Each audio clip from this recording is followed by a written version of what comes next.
last night with his ex. Tunghayan na po natin ang ika-6 na bahagi. Nakabihis na si Shana ng pang-alis ng madatnan siya ni Vic sa kusina. Gusto nang tapusin ni Shana ang research sa ibang lugar na i-feature sa programa nila. Hindi na lang niya pinansin ang pagwawala ng puso nang matanaw ang papalapit na lalaki. Tuloy siya sa paghahagilap sa hindi mahanap na cast? Tanong ng lalaki. No, kape lang. May lakad pa ako eh. Sagot niya. Wala ba si ate? Si ate Sonia. Kagaya ng kape, hindi ko rin siya mahanap. Akala ko nagpaalam sa iyo na magbabakasyon or something. Hindi eh. Pero sa kape baka matulungan kita. Binuksan nito ang isang cupboard. Isang supot ng brewed coffee ang nakita ni Shana. Naalala niya, brewed coffee nga pala ang iniinom ng lalaki. I brought it with me. Hindi ko sure kung mayroong brewed coffee rito eh. Ikaw na ang Boy Scout, sabi ni Shana. Wala silang makitang percolator pero may kaserola at gas stove, kaya old style ng pag-brew ng kape ang ginawa nila. Si Vic ang gumawa.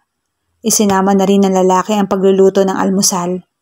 Nagpresentang tutulong si Shana pero sabi ni Vic ay kaya nito at maupo na lang siya. Eh di maupo. Pero boring ang maupo lang kaya hindi nagtagal. Ipinanood niya na ang bawat kilos ni Vic. Nakatalikod naman ang lalaki kaya hindi nito malaman ang ginagawa niya. Why? Biglang tanong ni Vic. Nataranta si Shana. Ano ang hinihingi nito ng dahilan? Ang panonood niya? Alangan sabihin niya ang totoo na naaaliw siyang tingnan kahit ang backside lang nito. Ang ganda kasi ng shape ng bat mo. Muntik niya nang masabi. Nakagat na lang ni Shana ang dila sa huling sandali kaya napigilan niya ang pagsasalita. Why didn't it work out? With you and Drew? Yun pala ang winaway niya. Nakahinga ng maluwag si Shana. Hindi naman pala bistado ang ginagawa niyang magandang tanawin ang lalaki. Basta lang, baka not meant to be kami. Madaling mahagilap ang ganoong sagot. Si Clara, ba't hindi ka nakip? Nag-usisa rin siya. Hindi na rin lang siguro kami meant to be. Panggagaya niya ng dahilan. Nasaan na siya? Nagkibit balikat ang lalaki. May naging kapalit naman siguro siya, hindi ba? Naalala niya ang sinabi ni Vic noon kung bakit napadpad ito bigla sa bahay na yon. Magmumukmuk daw ito. Hindi rin umubra? Hindi rin kayo meant to be? I hope not. Na hindi kami meant to be. Hindi natuwa si Shana sa narinig na sagot. So umaasa ang lalaki na maaayos nito ang relasyon ng kung sino mang babae na iyon. Obvious ba? Part of me wants to think it's really over, but part of me is hoping that na pwede pa kayong maging okay? Well, natural lang yun. Ikaw ba, hindi na nasunduan ni Drew? Nasundan syempre. Choosy lang naman ako pero walang balak na mag-alatibetan monk. I see, mapakla ang tono ni Vic. Nasaan na yung naging kasunod? Sa tabi-tabi lang, hindi na umimik ang lalaki. Tuloy lang ito sa ginagawa. Pagkatapos ay saka humarap sa kanya. Dala na ni Vic ang isang plato. Nagkukumuhog pa sa pagtayo si Shana para maghain. Sa pagmamadali niyang kumuha ng mga kubyertos, ay natabig niya ang lalagyan ng mantika na naiwan ni Vic na nakapatong sa gilid ng kalan. Sasaluhin dapat iyon pero may nakipag-unahan sa kanya. Si Vic, kamay tuloy nito ang nahagip, imbes ang lagay ng cooking oil. Mabuti na lang at mabilis ang reflexes ng lalaki. Nagawang abutin ng isa pa nitong kamay ang mantika. Sabay silang napadiretso ng tayo pero ang mga kamay nila hindi nagkahiwalay. Sinubukan naman ni Shana na bawiin ang kamay niya. Hindi nga lang bumitaw si Vic na para bang gusto nitong mahawakan pa ng matagal-tagal yung kamay niya. At sino siya para tumanggi sa grasya? Oo, grasya ang tingin ni Shana sa napakasimpleng pagkakalapat ng mga kamay nila. Dati kasi, kapag nag-holding hands while walking sila, pakiramdam ni Shana ay lumalakad siya sa ulap. Niwala na nga siyang gustong maka-holding hands pagkatapos nilang maghiwalay ni Vic. At ngayon ay nagkaroon uli siya ng pagkakataon na maramdaman ang masarap na sensasyong hatid ng paglalapat ng mga kamay nila. Kahit aksidente lang ang pangyayari, may hatid pa rin iyong nakakakuryenteng kiliti sa kanya. Namiss ko to. Buong puso niya iyong inamin sa sarili. Itatanggi pa ba niya kung ganoong feel na nga niya? Namiss at pinanghihinayangan ni Shana ang hindi niya naranasan kung ano sila dati. Yung feelings nila sa isa't isa ni Vic.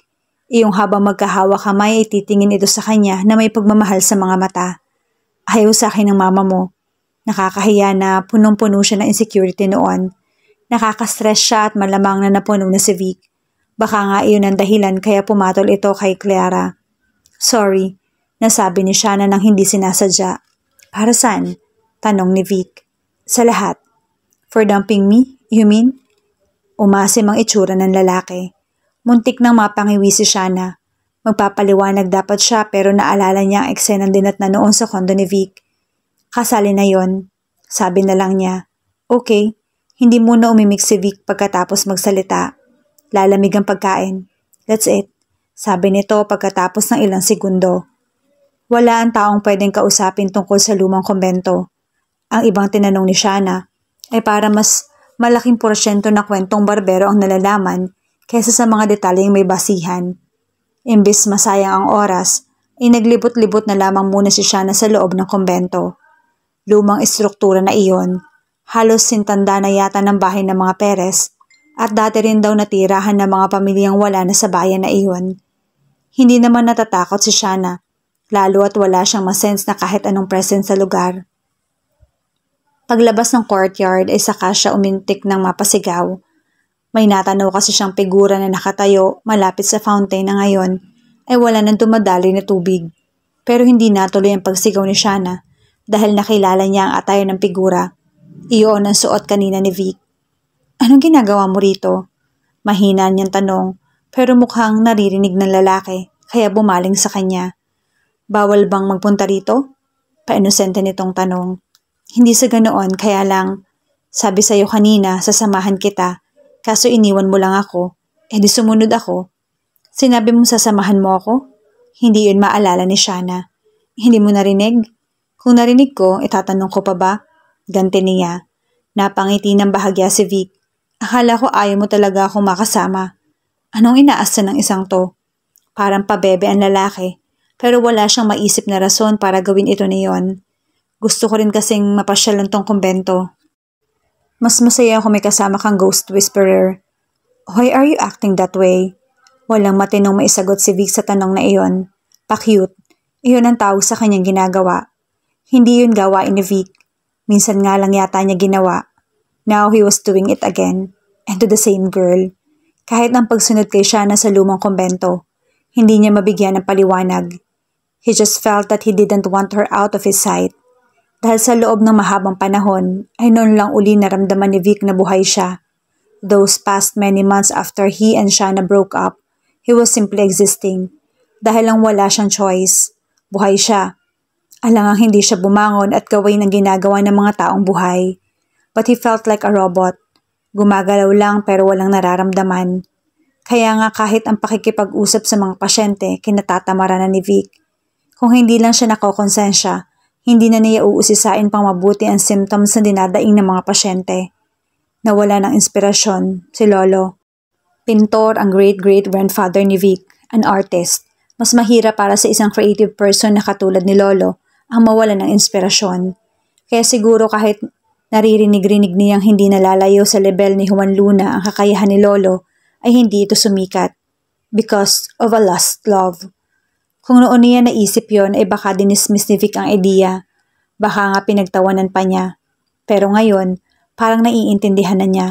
Nakakawala nga naman ng gana sa buhay ang mawala ng minamahal. Hindi naman siguro masasabing mahina o talunan si Lolo. Nagawa nitong ituloy ang buhay. Inasikaso at pinalago ang lupain ng kanilang angkan. Hindi na nga lang yata ito nakapagpinta pa. Life went on for Lolo. The way it had gone on for Vic and would keep on going still. Yun nga lang, posibleng maging kasinlungkot siya ni Lolo. But type mong sumama sa ghost whisperer ngayon. Dati ayaw mo. Tanong ni Shanna na nagpabalik ng atensyon ni Vic sa kasalukuyan. What? Anong ayaw? I never said that. Busy lang ako. Sagot niya. Totoo yon, busy talaga si Vic. Nagsisimula pa lang siya mag-establish noon ng career at pakiramdam niya, lahat ng pasyente ay dapat niyang mapagaling. So ano, may nakausap ka bang kaluluwa? Tanong niya. Wala siya ata sila. Sagot ni Shanna saka iginala ang tingin sa paligid. para nakikiramdam. Maya-maya ay umiling ito. Talagang wala. Let's go there? May itinuro si Vic sa mas mataas na floor. Inilahad pa niya ang kamay kay Shanna. Parang nag-aalangan ng babae pero inabot naman ito ang kamay niya. I miss this. Noon lang na-realize ni Vic na ang sarap pala talaga na may ka-holding hands. At hindi lang basta kung sino, kundi isang taong naging mahalaga sa kanya. At mahalaga pa rin hanggang ngayon. Sayang ang oras kung aalis na lang siya basta. Iyon ang katwiran ni Shanna kanina. Pero ngayon sinundan pala siya ni Vic ay may iba ng dahilan ang desisyon niyang maglibot sa lumang kumbento. Gusto pang patagalin ni Shanna ang magkasama sila ni Vic. Hindi na natuto ang pegte. Kantsaw niya sa sarili. Ano ba ang mapapala niya kung sasamantalahin ng sandaling masaya siya kasama ang ex-boyfriend? Maghihiwalay din sila pagkatapos.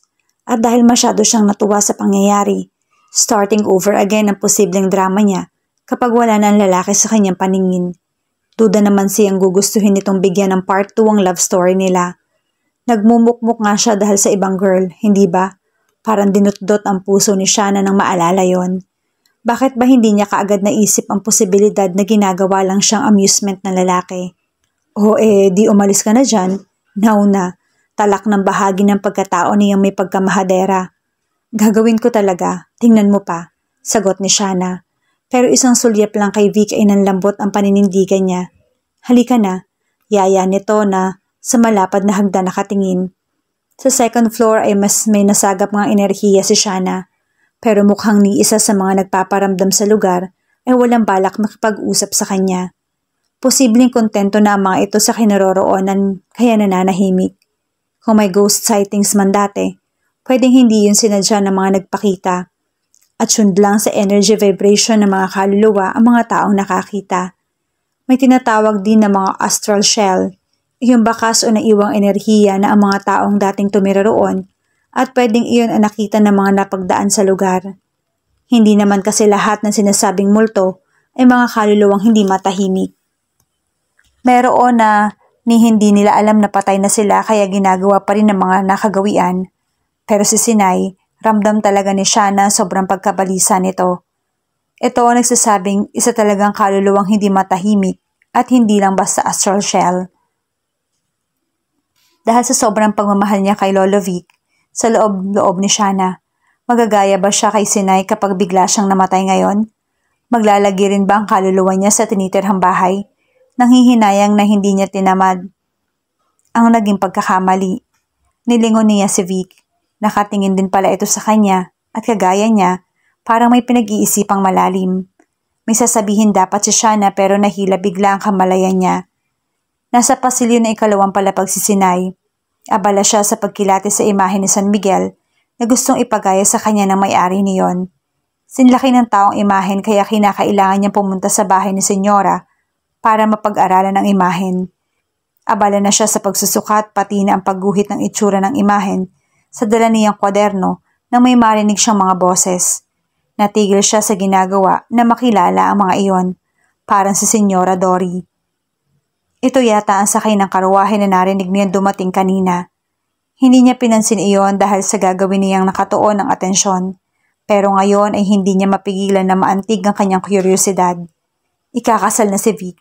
Nanigas si Sinay sa kinatatayuan, sinabing iyon ng ginang. Totoo ba yun? Kailan lang sila nagkita ni Vic? At wala itong nabanggit tungkol sa pagpapakasal sa iba. Hindi siya nakatiis. Patningkayad siya naglakad papunta sa dulo ng pasilyo at maingat na sumilip sa salas. Si Senyora Dory nga ang naroon, kausap ang kaibigan nito na si Senyora Melly. Siya nga ba? Kahit si Senyora Melly ay halatang nagulat sa balita. Nakausap ko na ang mga magulang ni Tere. Itadaos ang kasal nila sa lalong madaling panahon. Hindi pwedeng ipagpaliban dahil sila ay nagtagpo ang magkasama ng silang dalawa lamang at magkahawak pa ang mga kamay. Hindi maaaring hindi panagutan ni Vic ang nangyari sa kanila.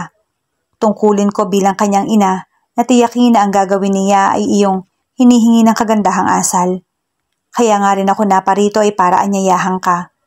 Parang tuwang-tuwa ang ginang kahit na may kasamang hindi magandang pangyayari ang ibinalita nito. Kung sa bagay, mas si Tere ang magtatamasa ng pamiminta sa nangyaring iyon dahil ito ang babae. Kaya lang siguro nagagawa pang matuwa ni Senyora Dory ay dahil si Tere ang nagpipisil ng ginang na maging kabiyak ni Vic. Totoo palang sila ni Tere ang magkatipan kung ganon, sabi ni Melly. May bahid na mali siya ang boses. Alam ni Sinay kung bakit. Kumakalat nga kasi ang bali-balita tungkol sa kanila ni Vic. Wala nang iba pang katipan ng aking anak kundi si Tere. Matatag na pahayag ni Senyora Dory. Wala akong nanaising maging kabiyak ng dibdib niya kung hindi ang dalagang noon pa ipinagkasundo na namin sa kanya. Mula sa De Buena pamilya si Tere, bagay lang sa aking Vic. Siyang tunay, pagsang-ayon naman ni Senyora Melly. Iparating mo sa iyong uniko iho ang aking pagbati. Salamat, makakarating sa kanya ang iyong pagbati, sagot ni Senyora Dory. Napaatras si Sinay habang nakahawak sa dibdib na parang sasabog sa matinding sama ng loob. Kailangan niya makausap si Vic. Aalamin niya ang totoo mula sa lalaki. Hindi na niya tinapos ang ginagawa. Kagaya ng bahay ng mga Perez, ay may lihim na lagusan din ang bahay ng mga pamilya de Villa. Doon siya dumaan para makaalis ng hindi namamalaya ng iba. Si Vic ang sadya ni Sinay. Madalas ay nasa bahay ito at nagpipinta. Doon siya tumuloy. Uunahan niya ang pag-uwi ng Senyora Dory. Pero hindi niya nagawang pumasok man lamang sa bakuran. Nasa kalsada pa lamang inatanaw na ni Sinay ang lalaki. Nasa balkon ito at may kasama. Si Tere. Hindi naman nagsusolo ang dalawa.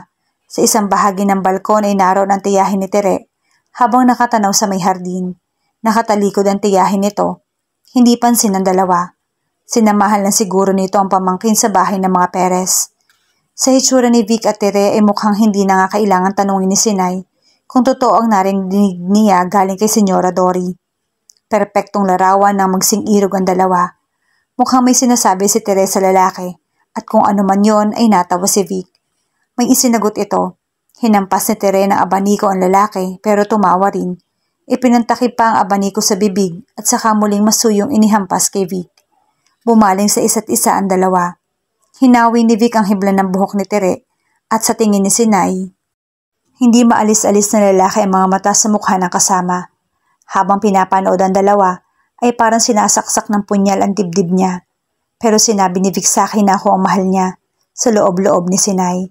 Ayaw tanggapin ang kanyang kalooban, ang naguhumiyaw na katotohanan na may ibang babae sa buhay si Vic. Madaling nagbitaw ng mga salita. At ikaw ay isang walang muwang na madaling maniwala sa kasinungalingan niya.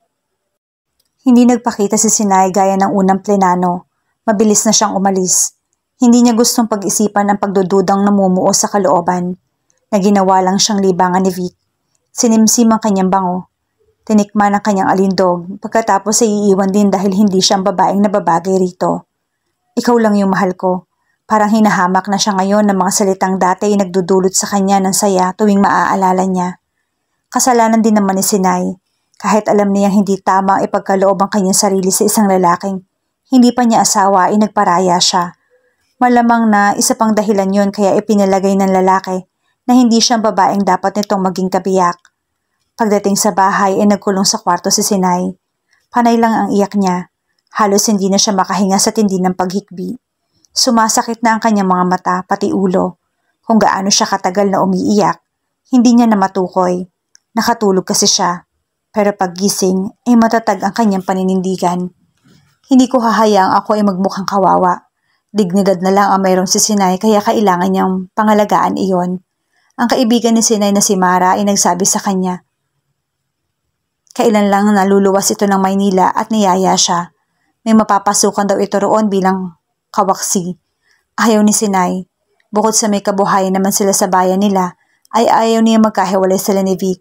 Pero ngayon, mas nanaisin niyang mawala muna sa lugar na yon o mas maigi sa mundong ibabaw.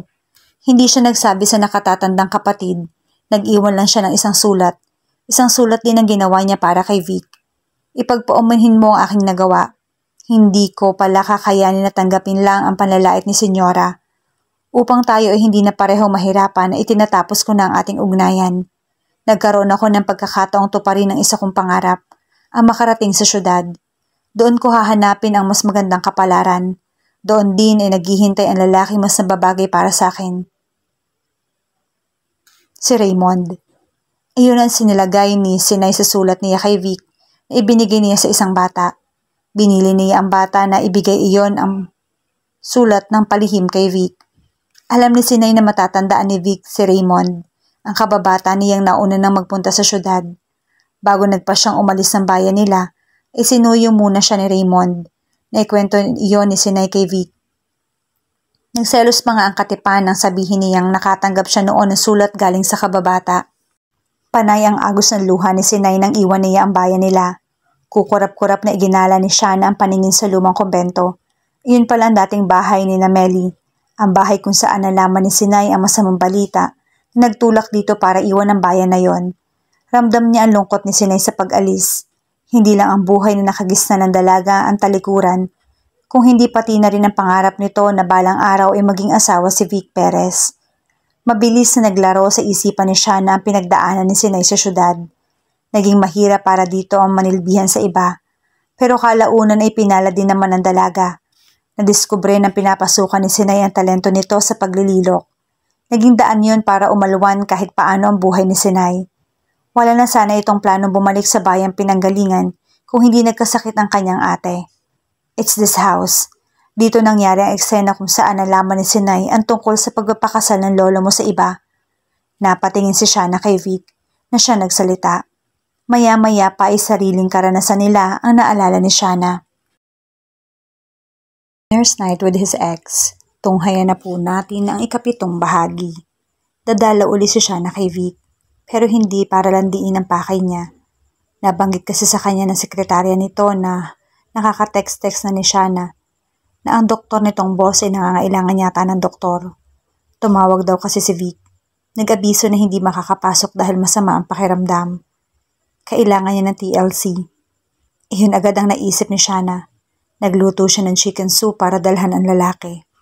Nang makarating sa tapat ng condo unit, na-realize niyang nakalak ang pinto ng condo mula sa loob. Napilitan siyang tawagan si Vic. Ni hindi niya na ginawa kanina para hindi maistorbo ito kung nagpapahinga man. Ring lang ng ring yung phone ng lalaki. Hindi rin ito nagre-reply sa text messages niya. Nag-alala na si Shana. Baka napano na si Vic. Walang sumasagot sa pagdo-doorbell niya, kaya tumindi ang kanyang pag-aalala. Nilakasan pa niya ang pagkakakatok. Kasabay ang pagtawag sa cellphone nito. Nakailang ring pa ang phone bago may sumagot. Hindi si Vic kundi isang babae. This is Vic's phone. Namamaos ang boses ng sumagot, parang kagigising lang. But he's still asleep. I can take a message. Sino ka? Parang hinambalos ng payong si Shana. Bakit may babaeng kasama si Vic na malakas ang loob na sagutin ang telepono nito? At may, I can take a message pang nalalaman. This is Clara. Who's calling? Hindi na lang payong ang pakiramdam ni Shana na humampas sa kanya. Maso na. Nanlamig din ng buo niyang katawan. Kilala niya ito. Ang dalanditay na ipinagsisiksikan ng mami ni Vic para mapangasawa ng lalaki. Kung purihin ni Tita Celine ng dalaga at sa harap niya, mind you, ay para bang ito ang pinakamahusay na imbensyon ng dakilang may likha. Clara is smart and oh so beautiful. She has her own business and at a young age. She had gotten so ahead in life. Minsan ay sabi ni Tita Celine. Ilang sandali pa ay bumukas na ang pinto ng kondo. Ang tumambad kay Shana, ang babae ng kanyang bangungot. Si Clara. Oh, it's you. Pabaliwala nitong sabi. Yes, it's me. At kung pwede papasukin mo ko. Gusto ko makausap yung boyfriend ko. Hindi likas sa mataray si Shana pero ganun pala kapag inaagawan na siya. Nagiging amaso na siya. Nang mukhang haharangan ni Clara ang daraanan niya ay tinabig niya ang babae. Saka nagmarcha papasok ng kondo. Hindi na niya kailangang magtuloy-tuloy hanggang sa kwarto. Sa sala pa lamang inatanaw ni Shana ang kwartong gamit ni Vic. Nakabukas ang pinto ng kwarto kaya nakikita niya ang kama. Nakahiga roon ng lalaki.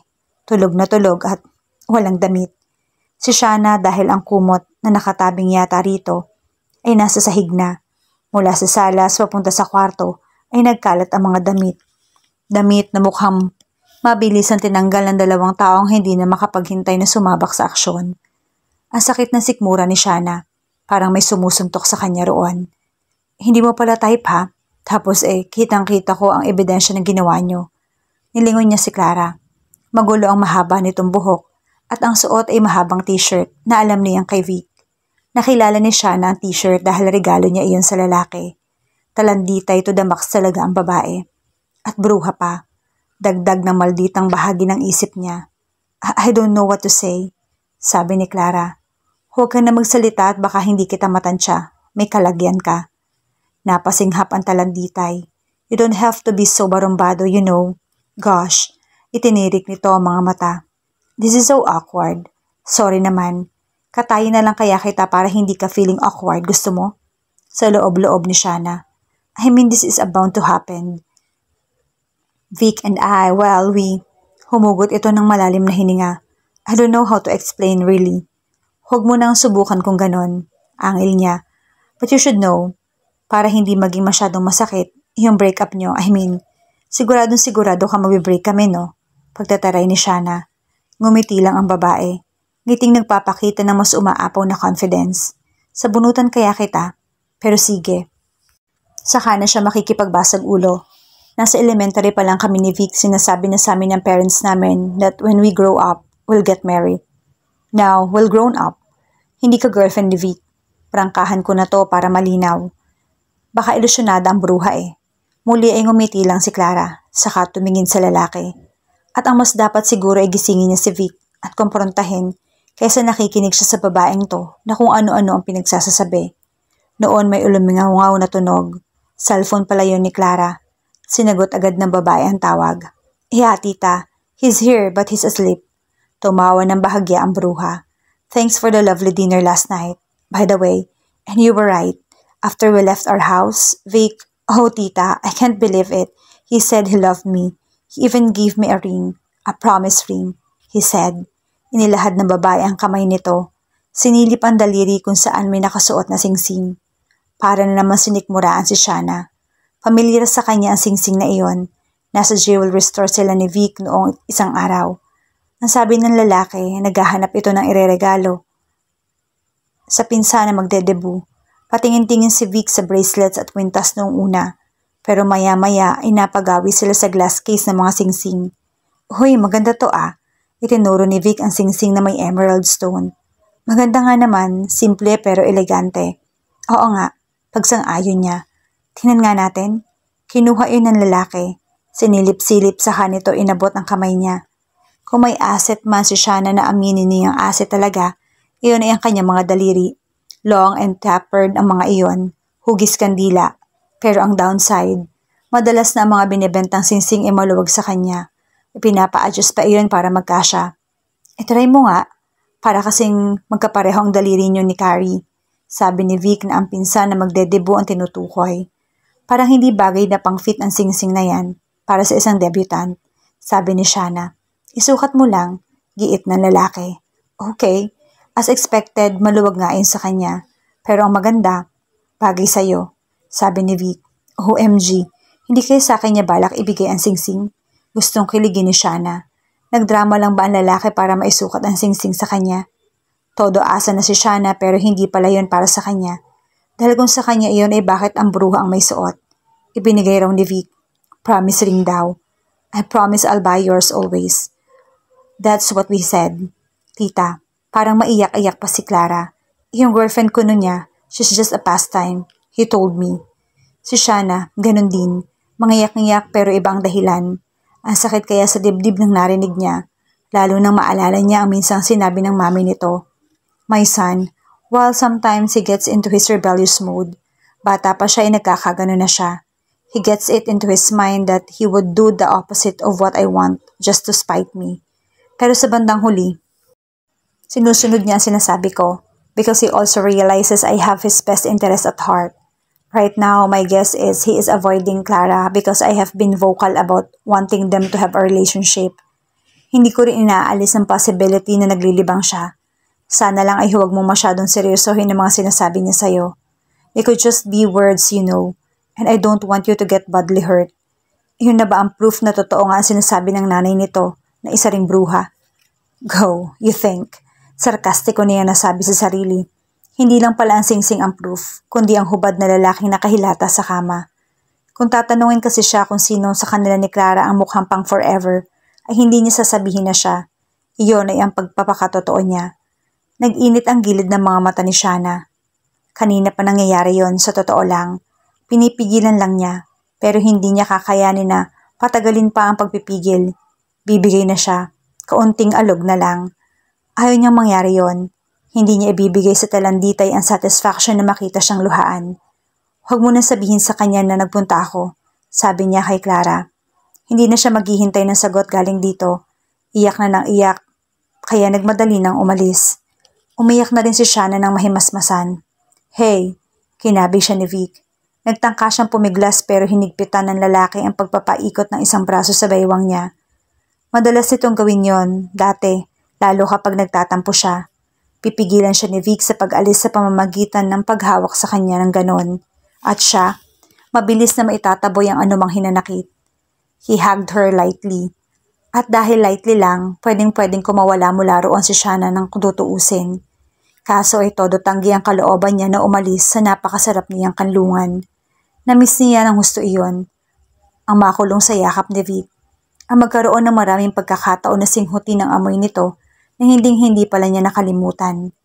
Ang damhi ng init at tatag ng dibdib kung saan nakasubsob ang ulo niya. Sa madaling salita, namiss niya ng husto ang lalaking dati niyang minahal. Dati lang ba? Parang hanggang ngayon nga love mo pa eh. Hindi na iyon itinanggi ni Shanna. Ayaw niyang sayangin ang sandaling iyon sa pakikipag-debate sa sarili kung mahal pa ba niya si Vic o hindi. Sa ngayon, hahayaan niyang maging masaya ang sarili habang nakapaloob sa mga bisig na masyado pala niyang namiss. Hindi siya sigurado kung namiss din siya ni Vic. Ang sarap isipin na oo, base sa pagkakayakap nito sa kanya. Hindi man iyon humigpit ay ibinao naman ng lalaki ang ilong sa buhok niya. Iyon parang gustong singhutin ng amoy niyon. Kagaya na nagpapaka, sasa siya sa pagsinghot sa masarap nitong amoy. Ang hirap lang kasing pigilan ng damdamin. Para sa lalaki, nagawa ni Shanna na ilibing noon sa pinakatagong bahagi ng puso niya dahil sa takot na masaktan. Sa pagdaan ng mga araw, naging mas madali na sa kanya na huwag pansinin ang dating damdamin para sa ex-boyfriend. Kailangan niya iyon para makamove on. Hanggang sa maniwala na okay na siya at magaling na ang sugat. Dahil nga na makita uli niya si Vic ay hindi nabuhay ang feelings niya para sa lalaki. Okay, kumislot iyon ng bongga pero nagawa niyang hindi pansinin. Ang hindi lang inaasahan ni Shanna ay ang pagkakapareho na naging kwento ng lolo nito at ni Sinay sa nangyari sa kanila ni Vic. Sa pagsalo niya sa karanasan ni Sinay, parang sinariwa ulit ni Shanna ang nangyari sa kanila ni Vic. Kung gaano niya kamahal at minahal ang lalaki. Binuksan ng pangyayaring yun ang pinto sa puso niya na matagal nang nakasara. Ikinandado at inakala pa nga niyang naibato na kung saan ang susi. Napaisip din si Shanna. Magiging kagaya ba niya si Sinay? Magsisisi ng husto sa naging desisyon? Magsisisi na pinairal nito ang taas na kalooban sa halip na kumprontahin ang lalaki? Hindi ko siya pinaglaban. Naalala niya ang himutok ni Sinay. Na hindi nito pinaglaban si Vic. Pareho ang ginawa nila. Hindi rin niya ipinaglaban si Vic. May iba nga siyang gusto. Ipaglalaban pa. Dignidad lang ang meron si Shanna ng mga panahong yon. Bibitawan pa ba niya? Bigla ay may naramdaman siyang kakaiba. May nakisalo na naman sa kanyang kamalayan. Nakatingin si Sinay sa bahay. Doon na raw nakatira ngayon sina Vic at Tere. Makalipas ang ilang taon ay sakalang niya nagawang umuwi sa bayan nila dahil nagkasakit ang kapatid niya. Magaling na ang kapatid niya at aalis na uli si Sinay. Pero bago niya gawin yon, ay dinala siya ng mga paa sa tirahan ng lalaking minahal na may asawa na ngayon. Hindi daw sana pakakasalan ni Vic si Tere. Napatingin si Sinay sa nagsalita. Kaibigan niya iyon na natili sa bayan nila. Sinamahan siya dahil hindi niya nagawang magpunta sa bahay na iyon ng mag-isa. Kanina ay parang may gustong sabihin ng kaibigan niya pero hindi ito pinansin ni Sinay. Bakit hindi gayong ipinamalita na ni Senyora Dore ang tungkol sa kasal nila? Nahuli raw sila ni Tere na nagsusolo. Iyon ay pawang kabulaanan lamang daw. Ang nagsabi mismo ay ang inang Tonya, iyong nag-aalaga kay Vic mula nang siya isilang. Nagsabuatan umano ang Senyora at si Tere para mahuli si Tere at si Vic sa hindi magandang sitwasyon. Dinig na dinig daw ni inang Tonya ang pagtatalo na mag-ina. Ibang babae raw uminahal ni Vic. Pinagpipilitan iyon ni Senyora. Biglang nanuyo ang lalamunan ni Sinay. Siya ba ang babaeng tinutukoy ni Vic? Hindi niya inamin sa kaibigan ang tungkol sa kanila ng lalaki. Pero kagaya ng ibang tao sa bayan nila, malamang na nakaririnig-rinig ito ng balita. Ano nangyari? Iniwan mo siya, Sinay. Iyon ang nangyari. Ilang araw na parang wala sa sarili si Vic matapos mong lumisan sa bayan natin. Nakita ko sila, pag-amin ni Sinay, sa balkon ng mga Perez. Narinig mo ba ang pag-uusap nila? Ang sabi ni Inang Toya, ay si Tere lang naman ang masigasig na maging mangingibig niya si Vic. Ang nagpupumilit na makalapit sa lalaki. Sinasamantala niya ang pagkamaginoon ni Vic na hindi siya basta ipagtulakan palayo. Nakatulong ng malaki si Tere. Ang nagpipisil ni Senyora Dory para maging kabiyak ng anak. Pero si Vic, ikaw ang mahal. Sana kinausap mo siya. Hindi alam ni Sinay ang sasabihin o gagawin. Alam na pala ng kaibigan na naging ugnayan nila ni Vic. Totoo ba ang iyong mga sinasabi? Hindi ako nagsisinungaling sa kanyang mga bagay, Sinay. Kahit itanong mo pa kay Inay Tonya. Nag-init ang gilid ng mga mata niya. Kung ganon, ang laki ng kanyang pagkakamali. Hindi ko siya ipinaglaban. Kung ginawa niya yon, hindi hahantong sa ganoon ang lahat. Ngayon, umiyak man siya ng bato ay huli na ang lahat. Aalis lang siya. Wala ang saysay na mamalagi siya sa lugar na yon sa kabila ng kanyang nalaman. Pero bago makakilos si Sinay, ay bumukas ang pinto ng bahay na tinatanaw niya. Lumabas doon si Vic. Nagmamadali sa paghakbang at si Sinay. Ayaw na niyang makita pa siya ng lalaki. Pero ilang di pa palang ang nalalakad niya ay hindi rin niya napigilan na lumingon. Nakatingin sa kanya si Vic. Natuklasan niya. Tinatanaw siya. Sa pagtatama ng kanilang mga mata ay parang lalong tumindi ang kirot na nasa puso niya. Dahil kitang-kita niya sa anyo ng lalaki ang panghihinayang at pangungulilang nararamdaman niya. Parang hindi ito makagalaw. Nanatili lang itong nakatingin sa kanya. May punto nga na umakma itong tatawagin yata siya. Pero bago nito nagawa, ay, Vic, tinawag ito ng babaeng lumabas sa pinto.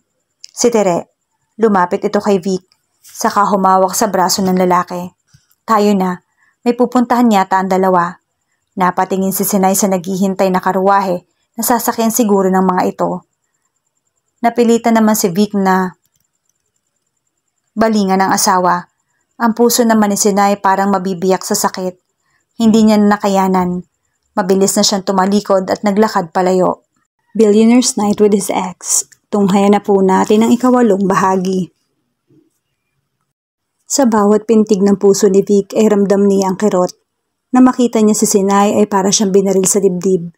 Sumuot sa kasulok-sulukang himayamay ng laman niya, ang sakit na sumambalot sa kanya. Paano ba niya nagawang hayaan na lang na lumayo si Sinay? Kahit pa ang sinasabi ng dating katipan na gusto nitong lumayo talaga sa lugar nila at kahit ipinangalandakan na may nagustuhan na itong iba, dapat ay sinubukan man lamang niyang linawin ang lahat. Dahil inaamin ni Vic, may bahagi ng pagkatao niya ang duda sa mga sinasabi ni Sinay. Pero hinayaan niyang pangunahan siya ng galit sa kaalamang ipinagpalit siya ng dalaga sa iba. Aminin mo, may bahagi rin ng pagkatao mo ang nakahinga ng maluwag. Pakiramdam ni Vic ay naipit siya sa naguuntugang bato sa kanyang ina at kay Sinay. Nakailangan niyang mamili kung sino sa dalawa ang sasaktan at kung sino ang paluluguran. Gusto niyang piliin si Sinay pero hindi rin niya lubos na maisip kung paano tatalikuran ng kanyang ina. Nang biglang mawala si Sinay ay nawala na sa kamay ni Vic ang pagpapasya. Nang wala na ang dating katipan ay sa kanya natuklasan kung gaano pala kalungkot ang mawalan ng babaeng minamahal. Noon niya napagtanto na may nagawa pa dapat siya kung hindi siya nagpakaduwag. Iniwan niya ako at ipinagpalit sa iba. Nadagdagan ang galit sa dibdib ni Vic. Pero dinaig iyon ang hula niya na pinili na lang umalis si Sinay dahil nahihirapan na ito sa sitwasyon nila. Kung sa simula pa lamang ay nanindigan na siya, ipinaglaban niya ang dalaga, ay malamang na hindi na uwi sa paghihiwalay ang ugnayan nila. Ngayon ay huli na ang lahat. Tinatanaw niya ang paglayo ni Sinay. Sa bawat hakbang nito ay parang nawawakwak ang sakit ng kanyang dibdib. Nagpakaduwag siya kaya iyon ang naging kapalit. Pero ano pa ba ang magagawa niya kundi tanggapin ang kanyang kapalaran? Isang sulya pa sa babaeng naging laman ng puso niya. Ang ginawa ni Vic pagkatapos ibinalingan na siya ni Tere na mabuti naman at hindi yata napansin ang tinatanaw niya. Noon pa lang ay naglaro na sa diwa ni Vic ang mahaba at malamang ay madilim na hinaharap na susuungin niya. Isang buhay na wala si Sinay. Isa yung kapalaran na hindi niya gugustuhing maranasan ng mga malapit sa kanya. Hindi siya nakatiis. Napatakbo siya. Akala niya ay hindi na niya aabutan si Sinay. Hindi kasi niya agad nakita ang dalaga dahil nakaliko na ito sa kabilang eskinita. Nang matanaw niya ito ay binilisan pa niya ang pagtakbo hanggang sa mahawakan ito sa braso. Sinay, hindi niya dapat gawin pero hindi napigilan ni Vic. Nayakap niya ito ng mahigpit. Huwag Vic, hindi ito tama. May asawa ka na. Kumawala si Sinay sa yakap niya. Bakit mo ako pinagpalit sa iba, Sinay? Hinawakan niya sa magkabilang balikat ang babae para iharap sa kanya. Umiwas ang tingin si Sinay. Sinabi ko na ang dahilan sa sulat na aking ipinabigay, hindi ba? May naramdamang pagdududa si Vic. Kilala niya si Sinay. Nauutal ito at hindi makatingin ng tuwid sa mga mata niya kapag hindi totoo ang sinasabi. Nagsisinungaling ka ba? Huwag mo nang itanong, Vic. Wala rin namang babaguhin sa pangkasalukuyan ang ginawa ko. Maging masaya ka na sana sa bago mong buhay. Pagkatapos magsalita ay inalis ni Sinay ang kamay na nakahawak sa balikat nito. Saka tumalikod at mabilis niya ang iniwan. Gustong-gustong habulin ni Vic ang dating minamahal. Pero pinigilan siya ng mga sinabi nito. Tama, wala nang babaguhin sa pangkasalukuyan ang nalaman niya ang pagkukunwari ng dating katipan na may iba na itong mahal. Dahil nakatali na siya kay Tere at sagrado ang kasal para sa kanya. Ang bigat ng pakiramdam ni Shana. Kulang na lang ay makita niyang asawa ni Vic si Clara at magiging magkapareho ng kapalaran nila ni Sinay. May mga leksyon na hatid sa atin ang ating karanasan. Ngunit may mga pagkakataon na maaari rin tayong matuto sa karanasan ng iba. Boses ni Sinay ang narinig ni Shana sa kanyang isipan. Pwede siyang matuto sa karanasan ng babae. Sa nangyari dito, iyon ay kung ayaw niyang magkapareho ang sapitin nila. Ang nais ko lang ngayon ay ang maiparating kay Vic ang aking paghingi ng paumanhin at maiparating sa kanyang katotohanang mula noon hanggang ngayon wala akong lalaking minahal kundi siya lang. Mahal ka rin niya. Hindi na nagulat si Shana na magsalita si Vic. Hindi siya tumigil na mahalin ka. Dagdag pa ng lalaki. May naramdaman si Shana na malalim na emosyon. Ang reaksyon ni Sinay sa sinabi ni Vic. Matapos ang ilang sandali ay nawala ang presensya ng babae. Si Vic naman ay ipinilig ang ulo at nahimasmasa na rin ang husto. Ang lungkot na nangyari sa kanila at siguro may dapat tayong matutuhan. Ganon din ang eksaktong iniisip ni Shana.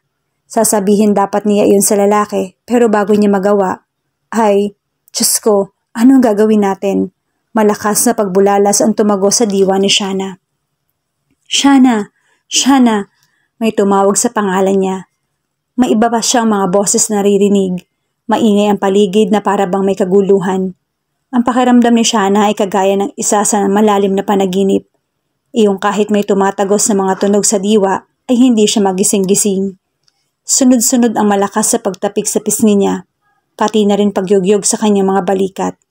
Bangkay na lang siguro ang hindi makakaramdam sa ginagawang iyon sa kanya. Napadilat si Shana at nalito sa eksenang nakita. Nasa komedor siya ng lumang bahay ng pamilya Perez at may mga taong nakapaligid sa kanya. Kitang-kita ang pag-aalala sa mukha ng mga tao habang nakatingin sa kanya. Bigla niyang naalala na ang mga ito ang sumama sa kanya na mag-spirit questing para makausap ang kaluluwa ni Sinay. So, nag-spirit questing kami. Part lang ba ng ginawa namin ng mga nangyari? Napatingin si Shana sa grandfather clock na nasa isang tabi at napakunot noo. Bakit ganon? Parang ang haba ng mga oras na dumaan. Parang maraming araw ang lumipas mula nang dumating sila sa bahay na iyon at simula ng pagtawag sa kaluluwa ni Sinay. Pero ang orasan ay hindi nagbabago. Paano nangyari yon? Biglang may naalala si Shana. Galing iyon sa isang seminar na pinuntahan niya dati nung active member pa siya ng spirit questing group. Kasama niya noon ang mga kagrupo. Isang bihasa sa mga bagay na may kinalaman sa metaphysics at paranormal. Ang resource person / speaker nila. Nagplay sa isip ni Shana ang sinabi ng speaker. Time in the spirit realm does not exist. In the spirit world, time becomes soft and flexible. It stretches and shrinks like a rubber band, expanding consciousness to encompass whatever knowledge or experience one seeks. Time can contract and centuries can condense into seconds. For example, a person can linger in the past for what seems like hours, days, even weeks, months, or years. But when he does, he would discover that so little time had gone in the physical world, because in that realm, existence is the only reality and time has no meaning. Natandaan iyon ni Shanna dahil hindi niya masyadong maintindihan ang konsepto noong una na marinig iyon. Nagkaroon lang siya ng ideya dahil sa mga naging karanasan ni Sylvia.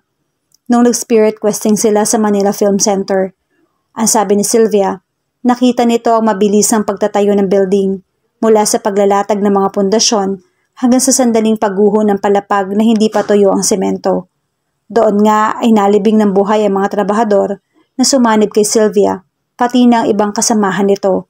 Napaisailalim sa trance si Sylvia sa loob ng 45 minutes, pero ang itinakbo ng karanasan nito ay sakop ng ilang araw o baka nga ilang linggo pa. Ganun din ba ang nangyari sa kanya ngayon? Paglingon ni Shanna ay nagulat siya nang makita ang kanyang katabi na hawak kamay pa niya. Si Vic, kagaya niya, mukhang nalilito rin ang lalaki. Naku, mabuti naman at natauhan na kayo pareho. Si Ate Sonia nagsalita. Parang alalang-alala. Nag-trance kayong dalawa. Parang ang lalim. Dagdag ng isa pang miyembro ng grupong sumali sa spirit questing. Hindi na nga namin alam ang gagawin dahil ngayon lang kami nakaranas ng ganyan. Pinipilit namin kayong gisingin pero walang nangyari. Si Ella nga, sinulya pa nito ang isa sa grupo. Gusto na niyang tumakbo papunta sa simbahan para sunduin si Father. Baka raw naposes na kayo. Hindi nga ba? Naitanong ni Shanna sa sarili.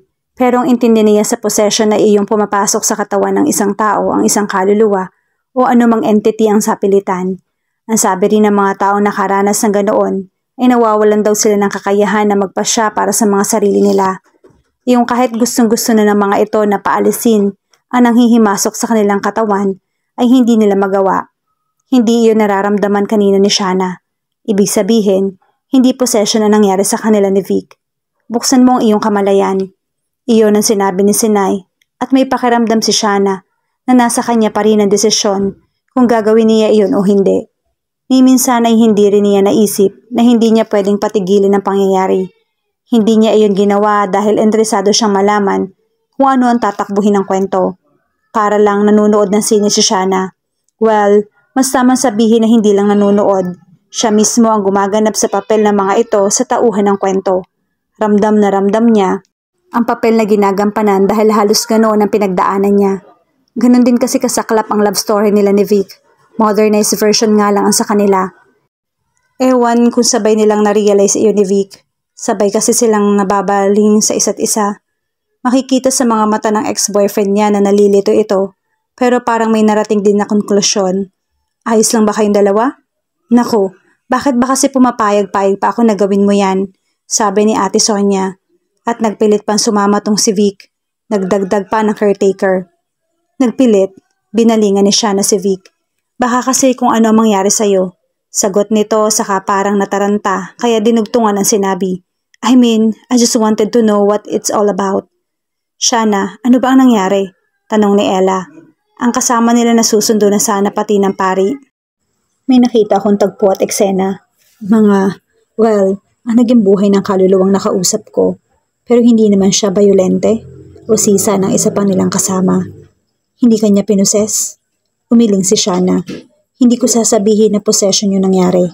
May naramdaman akong connection sa kanya. Sa ilalim nun, ako mismong gumanap sa papel niya para maipaalam niya sa akin ang dahilan kung bakit hindi siya matahimik.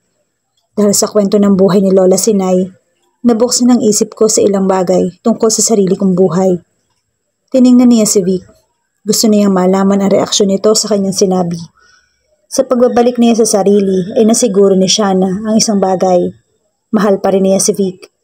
Nagalit siya sa ex-boyfriend, oo. Pinilit din niyang kalimutan na ito. May punto pa nga na naniwala siyang nagawa niya na iyon na nakamove on na siya. Pero mali pala si Shanna. Dahil kung hindi niya namahal si Vic, ano iyong hindi niya halos makayanang damdamin na pumupuno sa kanyang dibdib? Bakit parang hindi magawang alisin ni Shanna ang tingin kay Vic? Bakit gusto niyang mag-iiyak sa ideyang pwedeng-pwede nang umalis na lang ang lalaki sa bahay na iyon at niwala siyang kahit katiting na karapatan na pigilan ito? Bakit hindi niya ma-imagine na tatakbo ang buhay niya? Tatanda siya na wala si Vic sa kanyang tabi. Ano ang nadiskubre mo tungkol sa mga kaluluwang nandito? Kung hindi pa nagsalita ang isa nilang kasama, ay hindi na matitigil ang pagtititigan ni na Shana at Vic. Halata rin namang hindi maalis-alis ng lalaki ang mata sa kanya. Iyon na nagpatibok ng sobrang bilis sa puso ni Shana. Iyong pagtitig sa kanya ng ex-boyfriend. Na para bang may malalim na emosyon siyang nasisilip sa mga mata nito. Emosyon ba yun na kagaya ng nararamdaman niya? Sana. Shana. Kinalabit na siya ni Ate Sonia. Hindi maganda ang naging love story nila ng lalaking tumira dito. Hindi siya rito tumira. Ba't nandito yung kaluluwa niya? Dahil napatingin si Shana kay Vic, alam dapat nito ang sagot. Dahil madalas siyang nagpupunta rito. Ang dahilan ay ang trabaho niya bilang tagalilok ng mga imahe ng santo na gustong-gusto ng nanay ni Don Vic. Pero palihim sila nagkikita. May mga pagkakataon din na palihim na napupunta rito si Lola Sinay para subaybayan ang kilos ni Don Vic. Naghiwalay sila sa bandang huli kahit na mahal nila ang isa't isa. Dahil hindi maganda ang naging ending ng love story nila, kaya siguro nandito pa ang kaluluwa. Sabi ni Ella, tumubid na ba siya sa liwanag? Tanong pa nito. Parang hindi pa. Hindi umabot sa puntong iyon ng pangyayari. Ni hindi sila nagkausap uli ng kaluluwa ni Sinay pagkatapos malaman ni Shana ang kwento nito at ni Vic. Pero umaasa ako na magagawa niya yon. Dagdag niya. Sige. Sa susunod na lang ulit natin siya subukang kausapin. Sa ngayon, magpahinga ka na muna. Sabat ng isa sa kanila. Tumango si Shana. Napagod nga siya ng husto, sa totoo lang. Kagaya niya yung naglakbay ng malayo pero mas isip niya ang pagod kaysa sa katawan niya. Nang makaalis na ang mga kasama nila, ay nagsabi rin si Ate Sonia na may aasikasuhin pa. Naiwan si na Shana sa patio. Nakatingin lang sa kawalan. Nang may maramdaman siyang mga brasong pumaikot sa kanya. Sa pagkakataong iyon, ay sigurado siyang hindi naglalakbay lang uli ang kamalayan niya. Nangyayari talaga yun sa kanya. Napaigtad siya, handang manapak, pero hindi niya nagawa nang balutin siya ng pamilyar na damdaming nabubuhay talaga sa kanya kapag niyayakap siya ng dating minahal. Ganoon si Vic. Si Vic ang nasa likuran niya, nakayakap sa kanya. Hindi dapat hayaan ni Shana na mangyari yon. Dahil wala naman silang relasyon. Pero hindi rin niya gustong matapos na sandaling iyon. Sinasabi ng puso niya kung gaano kahalaga sa kanya ang sandaling iyon. Kung paanong pinupuno ng masarap na pakiramdam ang pagkatao niya ng mainit na yakap ng lalaki. Kagaya ng dati. Pag-ibig na hindi ipinaglaban. Yun ang tema ng buhay ng pag-ibig ni na Sinay at Vic na nauwi sa habang buhay na panghihinayang. Umabot pa nga sa kabilang buhay ang panghihinayang na yon. Hindi kaya magiging kaluluwang ligaw rin siya dahil sa nangyari sa kanila ni Vic? Buhay ka pa kaya pag may magagawa ka pa? Parang may nabubulong na yon kay Shana. Tama naman, habang may buhay may pag-asa. Pero anong pwede niyang gawin? Simulan mo sa hindi pagpalag ng bonggang-bongga sa ginagawa ni Vic. Lalo pa at bet mo rin naman yan. Sa pagkakataong iyon ay sigurado si Shana na sa sarili niya nanggaling ang mga salita ngayon. Huwag ng pabebe. Hindi na siya nagpakeme. Pero hindi rin niya kayang basta na lamang humarap sa lalaki at makipagyakapan. Kaya ang ginawa na lang ni Shana ay umastang estatwa. Sa lahat ng mannequin challenge ay yun siguro ang pinakagusto niya. Yung walang galawan habang nakapaikot sa kanya ang mga braso ng lalaking mahal pa rin niya. Nakagat niya ang labi. Inamin na niya ang nakakatakot na katotohanan. Mahal pa rin niya si Vic. Nakakatakot dahil ibig lang sabihin, bukas na naman ang puso niya para masaktan. Kung alam lang ni Shana na sa pagpayag niyang mabuksan ang kamalayan sa nangyari kina Sinay at Vic, ay madadamay pala ang puso niya, ay tatanggi siya. Nagsalita si Vic. Something strange happened. May hindi ko pa nga paniwalaan na nangyari yon. But strange as it was also enlightening. Parang naiintindihan ko na ngayon ang ilang kwentong naririnig ko sa mga kamag-anak namin tuwing may family gathering. Some of the older folks keep saying, magaya ka kay Lolo Vic. Hindi ko rin alam noon kung ano ba ang controversy tungkol sa portrait ng sabi-sabi. Pinapasabit ni Lolo nang may sakit na siya at parang naramdaman na malapit na siyang mamatay. Ipinilit din daw niya na iyong portrait na yon ang ipalit doon sa painting ng great-great-grandmother namin. Maybe he considered Sinay as the love of his life. Ang sakit na nangyari sa kanila. They obviously love each other very much but they had to let each other go. Kagaya na lang nangyari sa atin, sa loob-loob ni Shana. Kagaya lang nang nangyari sa atin. Napatulala si Shana. Nung una inakala niyang nasabi niya lang sa isip, pero na-realize din agad niya na si Vic pala yung nagsalita. Humigpit pa agad ang pagkakayakap nito sa kanya Noon pumihit paharap si Shanna saka tumingala para titigan ang lalaki. His expression was warm and tender. Ganun ang itsura ni Vic dati kapag magkasama sila. Iyong kitang-kita na mahal siya ng lalaki. Nag-uumapaw lang siguro siya sa insecurities na natatangguan pa lalo ng obvious na pag-ayaw sa kanya ng mga mama nito. Kaya hindi niya napansin iyon. Ngayon ay mas malinaw na sa kanyang lahat dahil sa nakita ni Shanna na karanasan ni Sinay at Vic. Nakapareho ng itinatakbo ng kwento nila ni Vic ngayon. Naniniwala na siya na kaya siya mahalin ng lalaki ng totoo katulad ni Vic. Umangat ang isang kamay ng kaharap saka sinapo ang pisngi niya. Iniwan ni Sinay ang lolo ko para sa ibang lalaki. How come he still loved her so much? Nahigit ni Shanna ang hininga. Naitanong ba iyon ni Vic dahil ito man ay ganun ang nararamdaman na mahal pa rin siya ng lalaki sa kabila ng sinabi niya noon na may iba na siya? Hindi siya ipinaglaban ni Vic pero alam na mahal rin siya ni Sinay. Sabi naman niya, napatitig sa mga mata niya si Vic. May nabasa siyang pagtatagong tanong doon. Kagaya niya, iniisip din yata ng lalaki kung sariling damdamin ba niya ang kanyang tinutukoy. Maybe it was easier for him to think that Sinay left him para mas madali lang siyang makalimot. Ganun ba ang nangyari sa'yo? Nangahas ng tanong si Shanna. You said you love somebody else. Dapat madali ko nang masabi sa sarili ko na good riddance lalo na at inamin mo na hindi pala akong mahal mo. But somehow, that didn't happen as easily as I thought. Yung lalaking ipinalit mo sa akin, where is he now? Hindi makasagot si Shanna. Aaminin ba niya ang totoo o? Ewan, biglang may nasabi si Vic. Parang may ideyang kumislap. Oh, ulit nito pagkatapos ng sandaling pag-iisip. There was no other guy, tama ba ako? Tanong nito, kagaya ng walang ibang lalaking minahal si Sinay. Hindi pa rin nagsalita si Shanna. Billionaire's night with his ex. Tunghayan na po natin ang ikasiyam na bahagi.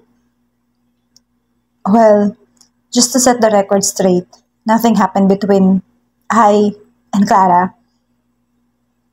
Kahit ako nagulat na magising ako na hubad na at nasa kwarto siya.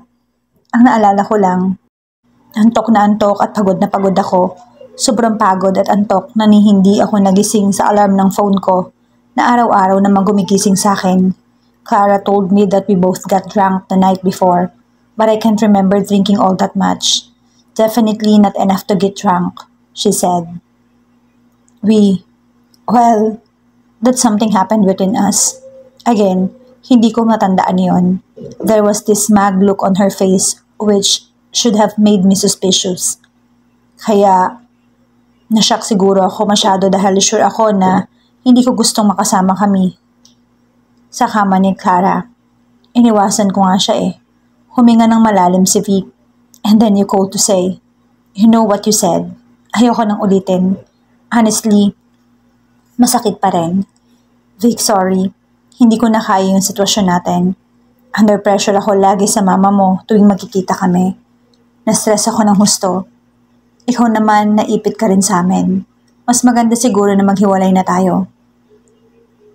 Sabi ng dalaga. Ilang beses pa siya nag-practice bago tinawagan ng lalaki. Nagulat si Vic, nagprotesta. Pero mabilis na itong binara ni Shanna. At saka, dumating kasi si Andrew. Naikwento niya yung lalaki kay Vic. Kaibigan niya si Andrew at naging crush nung high school pa siya. Nagkita uli sila nung nasa second year college sila pareho. Masugid naman niligaw ang drama nito. Kung hindi pa yata nag-abroad ang lalaki, ay hindi ito titigil sa paniligaw sa kanya, kahit na tinapat na niyang friendship lang ang kanyang maibibigay. Tinukso pa nga siya ni Vic na baka may gusto siya sa kaibigan na nakakatchat pa rin paminsan-minsan. Pero wala siya gusto kay Andrew at may girlfriend na rin yung lalaki. Nag-meet up kami at paano ko ba sasabihin to? Kunwari ay nahihirapan siyang naghagilap ng mga salita. Don't bother. I get the picture. You like him, right? Mas hindi komplikado ang magiging buhay namin eh, katwiran ni Shanna. At pagod na ako sa complications. Nawala na si Vic sa kabilang linya pagkatapos niya magsalita. Ayoko lang magmukhang kawawa. Kinukwento ni Shanna ang pangyayari pati nang narinig niyang pag-uusap ni Clara at ng mama ni Vic. Daring. Mapakla ang iting lumalabas sa mga labi ng lalaki. Promise ring talaga yon. Pero hindi kay Clara balak ibigay. Ang singsing na yon ay para sa babaeng gusto kong pangakuan na umulan umaraw sa hirap at ginhawa.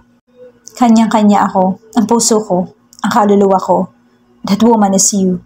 Nakapatong lang sa nightstand ang lalagyan ng singsing para maalala kong dalhin kapag nagkita tayo. Nakita siguro iyon ni Clara. She must have guessed who it was for. At nakaisip din siya ng magandang paraan para saktan ka ng todo. She and my mother must have planned the whole thing. Nagpunta kami at si Mama sa condo. That night, she insisted that I join her for dinner. May wine at uminom ako ng konti. Konti lang talaga. So I'm sure I didn't get drunk on that. Yun na ang huling natatandaan ko. Hanggang sa magising na lang ako nakasama ko si Clara. Ang hula ko may inilagay sa inumin ko kaya na-knock-out ako. Hindi nga malayong ang mama ng lalaki ay may pakana ng lahat.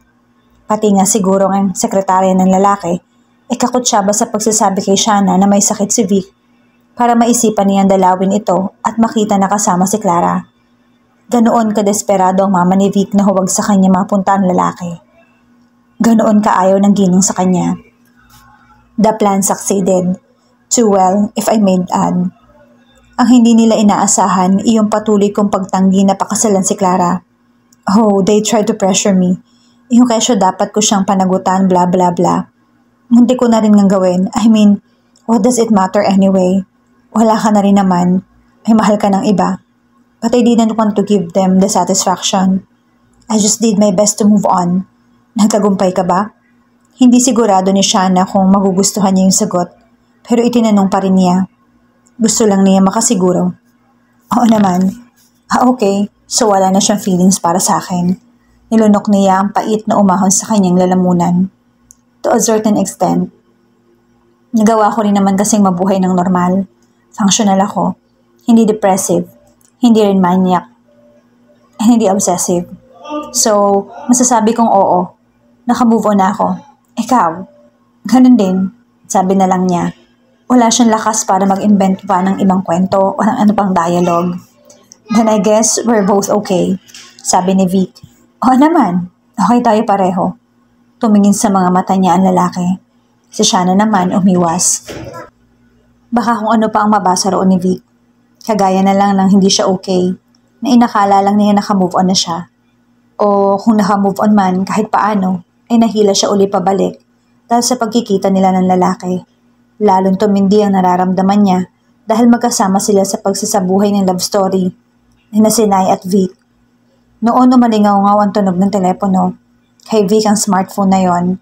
Mabilis nitong sinilip ang pangalan sa screen pagkatapos ay napakunot noo. Sandaling nag-atubili ang lalaki bago nireject ang tawag. Shana, there's so much I want to say to you.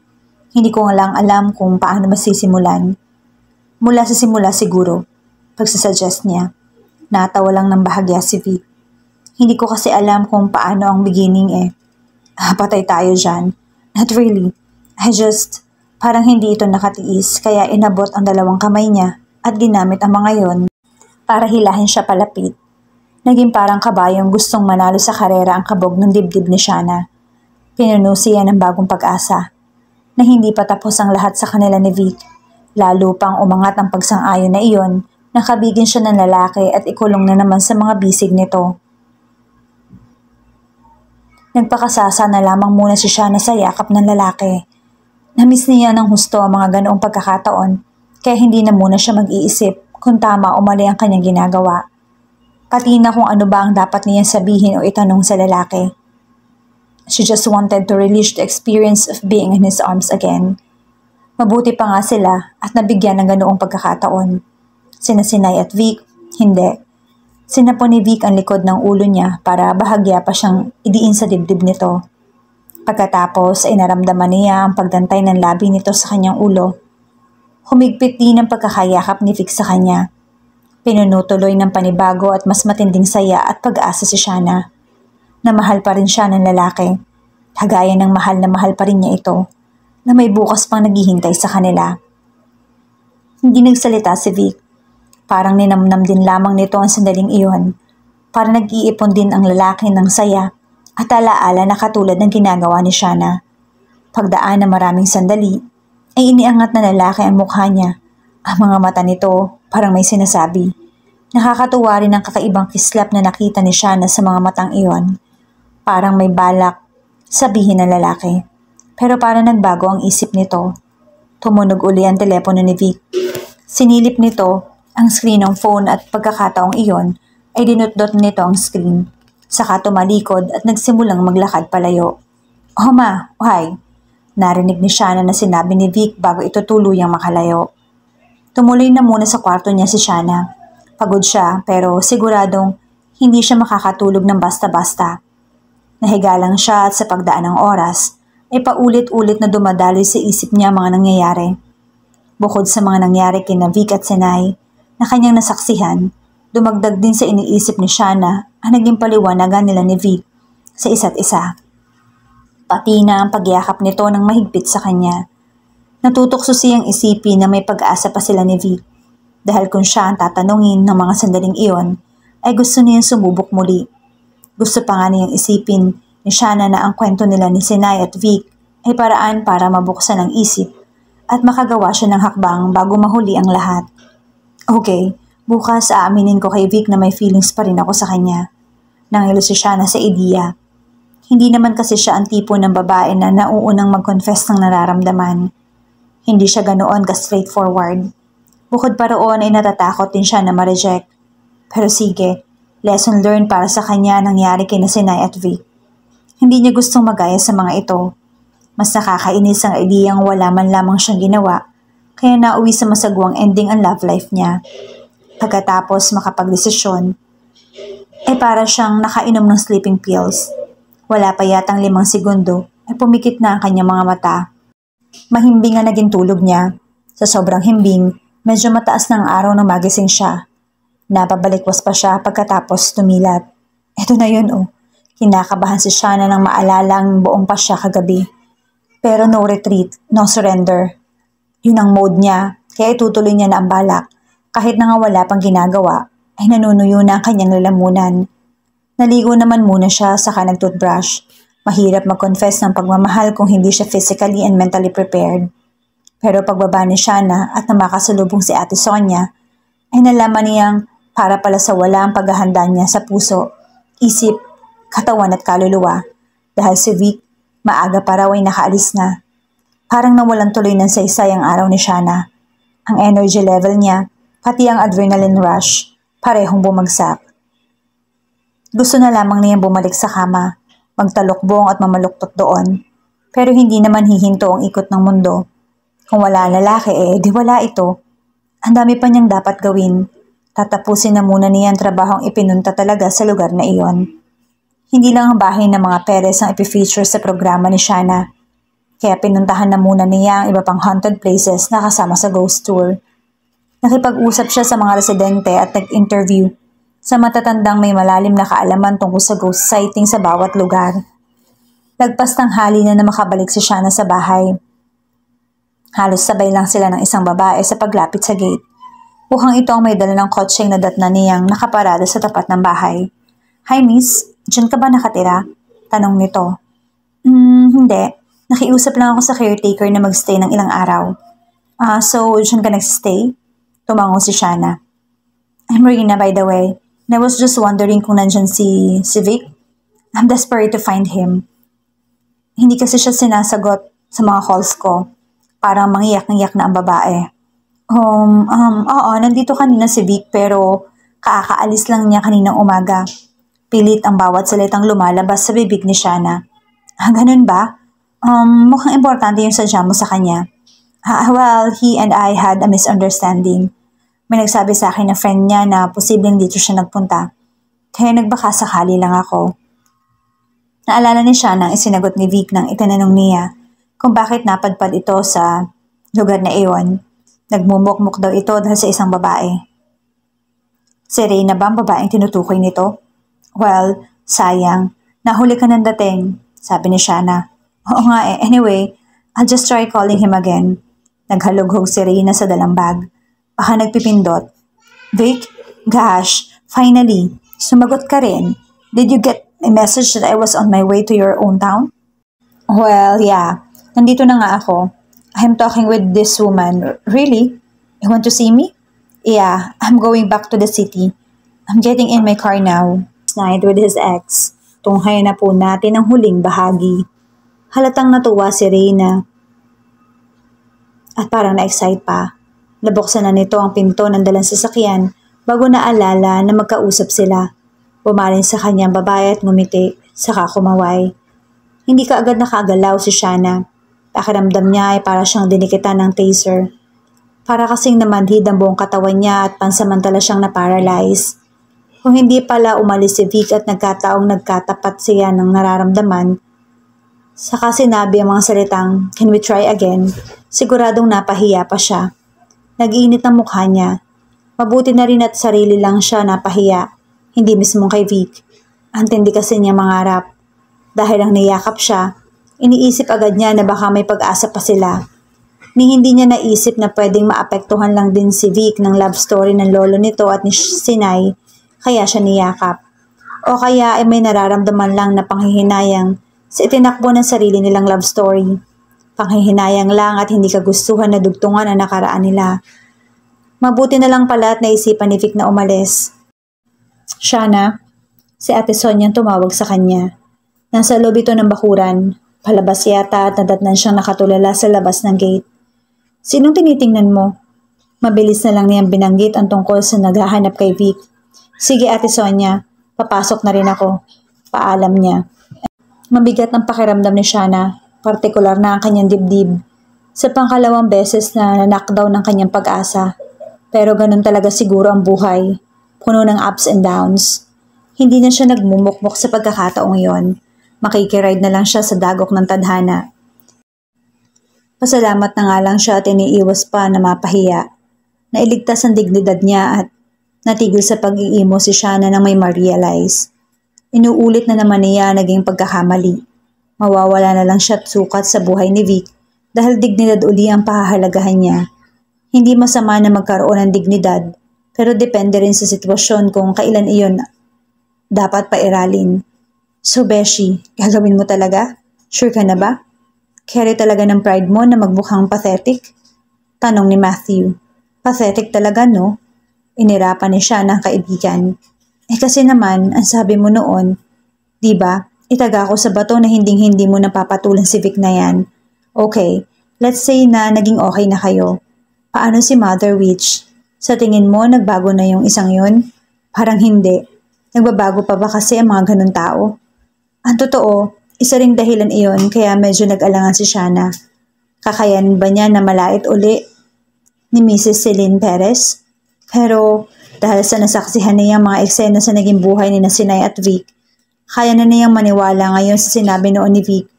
Ito makikisama sa kanya, hindi ang mama nito. Kaya nasa lalaki ang desisyon kung sino ang pakakasalan. Iyon ang madalas sabihin ni Vic at siya ang pinipili nito. Pinunulang siya dati ng maraming doubts at insecurities kaya hindi niya masyadong napaniwalaan ng lalaki. Kung ngayon sasabihin ni Vic iyon, maniniwala na siya ng buong puso. Iyon kung sasabihin nga nito. So, aaminin mo na talaga yung feelings mo? Pangungulit ni Matthew. Kahit may iba na siya? Kung ayaw niya sa akin ay tiwag, sagot ni Shana. Basta mas matatahimik ako kung maghihiwalay kami na malinaw yung lahat. So, gora na ako bago pa magbago yung isip ko. Gora where? Sa ospital. Nakikiklinik pa rin siya ngayon. Dating sked. Tinanong ni Shana sa ospital ang schedule ni Vic kaya alam niya. Hihintayin na lang niya ang lalaki. Siyasyempohan kapag nag-iisa ito. Mas maganda iyon kaysa mag-set siya ng time at date para magkita sila. Nakaka-stress lalo ang ganong setup para sa kanya. Diretso si Shana sa pinto. Hinawakan ang doorknob. Pero bago siya makapihit niyon, ay inatahe uli siya ng doubts and fears na maraming araw ang nakikipag-BFF sa kanya. Hinga ng malalim pa more, Beshi. Payo ni Matthew na inakbayan pa siya.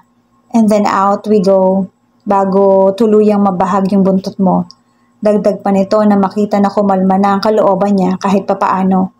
Ito na nagbukas ng pinto, pero hindi natuloy ang paglabas nila. Dahil pagkakita ni Shana sa taong nakatayo sa labas, mannequin challenge bigla yung peg niya. Ang lalaki naman na tumambad kay Shana, na kanina ay para nag-aalangan, bigla ay tumigas ang ekspresyon. Nagsalubong ang mga kilay. nagtagi sa mga bagang at lumiit ang mga butas ng ilong. Vic, parang sa dagang natapakan ng tunog ng boses ni Shanna. Imbis magsalita ay lumipat ang tingin ng lalaki mula sa mukha niya papunta kay Matthew. Pagkatapos ay braso ng kaibigan niya na nakasabit sa kanyang balikat. Sorry, I must have come at a bad time. Sige, aalis na ako. Umakmang tatalikod na si Vic pero bago pa man makahakbang, ay may sasakyang huminto sa tapat ng bahay. Bumaba mula sa sasakyan si Rain. Vic, please, we really have to talk. Habang palapit sa kanila ay nagsasalita ito. Ekspresyon naman ni Shanna ang tumigas. Bad timing ka nga, sabi niya. Sarkastiko yung tono. Mukhang may pag-uusapan pa kayo ng girlfriend mo. Akala ko naman okay na kayo. Okay na kami. Tayong hindi okay. Sagot ni Vic. May dapat bang maging okay sa atin? Nangahamon ng tingin ni Shanna. Beshi, di ba may aaminin ka kamo sa kanya? Bulong ni Matthew. Stage whisper nga lang. Yung tinig ng kahit sinong may tenga within a 12-kilometer radius. Vic, nakalapit na sa kanila si Reina. I told you to stop following me. Baling ni Vic sa babae. Halatang naiinis na pero nagpipigil lang. I just need to. She is the one I was telling you about. Sabat ni Vic sa tumingin kay Shanna. Reina, this is Shanna. Siya ang sabi kong mahal ko kaya hindi ako pwedeng magmahal ng iba. Pakiramdam ni Shanna ay mali ang intindi niya sa sinabi ni Vic. O kaya ay mali ang intindi niya sa sitwasyon. Pero base sa pagtili ni Matthew, na may matching palakpak pa ay mukhang hindi siya ang nag-iisang assuming. Oh, tanging nasabi ni Reina. I thought you said that just to push me away. I mean that I said. At sorry kung umasa ka. It was not my intention to make you think I was interested. Nalukot ang mukha ng babae. Paasa ka lang talaga. Is that it? Tanong ni Reina, halatang nagalit. Hindi kita pinapaasa. I was just being nice. Maybe I was too polite.